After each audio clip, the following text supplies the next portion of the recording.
G'day everyone, I'm Greg. Today I am going to be doing a book review. Now this is a book I don't actually have. Well, technically I have a digital copy which is on my computer here, which is why I've got a glow on me today in the video. I apologise for that. I don't have an iPad at the moment, so I can't use that to do the video. This is a book I have been asked by No Starch Press to review. They are not paying me to do this review. They just said, we'll send you a digital copy and a physical copy of the book to do it. And being a Lego Train fan, I could not say no to that. Unfortunately, my paper version hasn't arrived yet. I've waited as long as I can to do this review because I need to do it before September when it comes out, which is actually the 1st of September is when this comes out. I've got a couple of links down below to Amazon. If you're interested in getting this book, you can pre-order it now. But obviously, being a Lego Train fan, I jumped at the chance to do this one. Now, the author of this is Charles Pritchett, who has actually released other books in the Lego verse. So he's actually been building Lego for 35 years. Sounds familiar. And he's professional graphic UI UX designer. Just reading a bit of his bio from the book. Now, he has actually authored and co-authored some other Lego books as well. So he's got a bit of a pedigree in doing these Lego books, which is great to see. And when you look through the book, I'll put a couple of images up in the corner.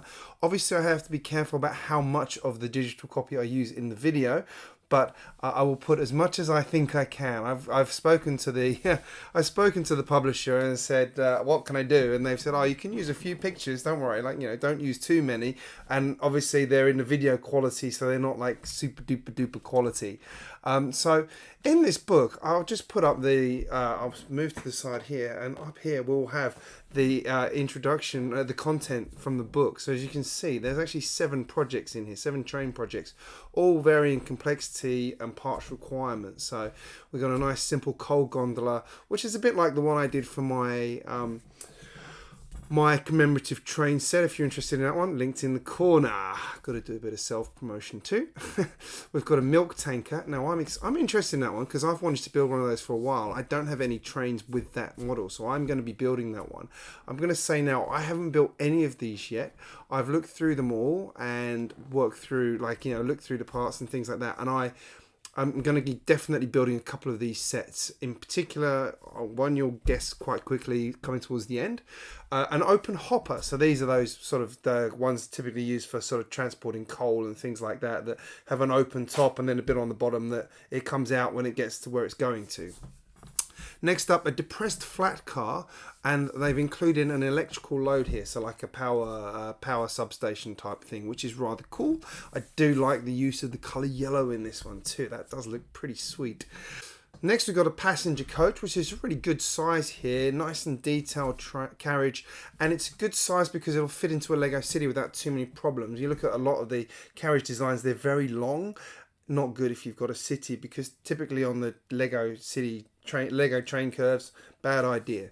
Next, we've got a powered box car, and this one's really interesting and one I will definitely be trying. It's got an engine in the middle and then 2 extra bogies, so it can all move around. So it'll go around the corners, the middle's powered, and this is perfect if you have something like the commemorative train that isn't powered. So guess what I'm going to be building to power my commemorative train. Thank you very much for this one. And then last of all is the showstopper of the whole thing, the Emd Fl9 Locomotive. This is a beautiful looking train done in that white, orange and black design. And yeah, you can just see, looking through that table of contents, that look sets the tone for the whole book. Like, the whole thing is that good. So I'm just going to flick through and apologize because I'm scrolling through it on here. I'd love to have the book in front of me to do this, but it's not quite the same. So we've got a nice introduction from the author talking through why he's done this, how his background getting back into Lego, much like myself, Dark Ages, the whole story. Absolutely loves Lego trains. Me and him will get right along, I think. How to use this book. So every one of these models comes with a list of materials to actually build it, so you can go onto Bricklink and pick it all out quite easily. You can go in there and get the parts link. I do believe, I just can check, yes, there's also an XML version of this you can download, which is available if you buy the book. I'm not going to give you the link, don't ask me. I don't say that because I guarantee someone's going to ask me for the link to the XML. I don't want any jokes from you guys. Now here's a picture of the coal gondola. How beautiful does that look? That is a beautiful looking train, and I'm just going to jump to a random page in here. Let's go with page number, here we go, we'll go with page number 7 in this. So we're up to step 7. You can see how detailed this already is. Looks great. That's the quality of this book. The whole way through it looks like that. It's magnificent, so easy to follow. I think almost Lego could actually follow some of the tips in this, especially with the fact that it's on a grey background, not black. Go and watch my review of the crocodile train in the corner here if you want to know why I made that comment about the black. Other sets in here, I'll show you the picture of each of the sets. There's alternative builds on some of these as well. The milk tanker again looks lovely. I love how they've put this onto this sort of 3D scene. It's not in a Lego city, but I can forgive them because it looks stunning.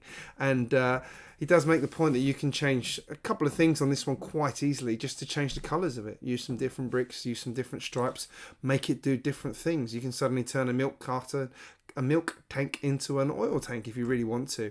And I love the fact that with this, he hasn't just stuck it onto a plate. You know, it's quite easy just to put a couple of plates together, put some wheels on it, and boom, you've got, you know, a platform for a train. He's actually gone and used some quite good pieces here to actually give the train shape. It's not just that, he's used that as a way to actually put the ladder on there properly, attach some equipment underneath it. It shows just how good this guy is and how sort of thorough he is with the detail he's put into it. I love it. I mean, again, I can't wait to build this one, even down to the use of just a couple of those springs in the suspension there, just those red dots.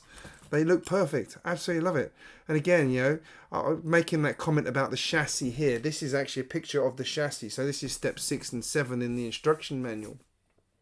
You can see what I mean about he hasn't just gone and built this block. He's actually thought about how can I make this interesting, and it looks like it could be a fully functional train. That might be how they actually build them. I haven't looked at them before I did this one. And then the one for the coal car here is the open hopper coal car is quite a lot, sort of quite big and bulky. It's got quite a lot of height to it, but again, it looks fabulous.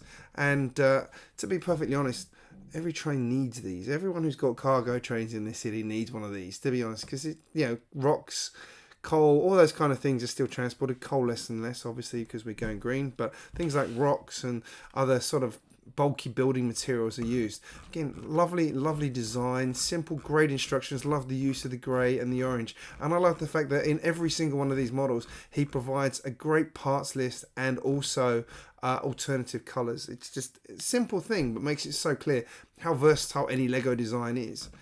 I'm going to go through quickly and show you. I'm going to show you one shot here from the flatbed one, which is the actual power block he's built for this. I mean, even the power block is just a work of art. This is it looks stunning, and this is the final model here. You can see with that sitting on there with the transformer and the other resistors and things like that sitting there. It's great. I love it.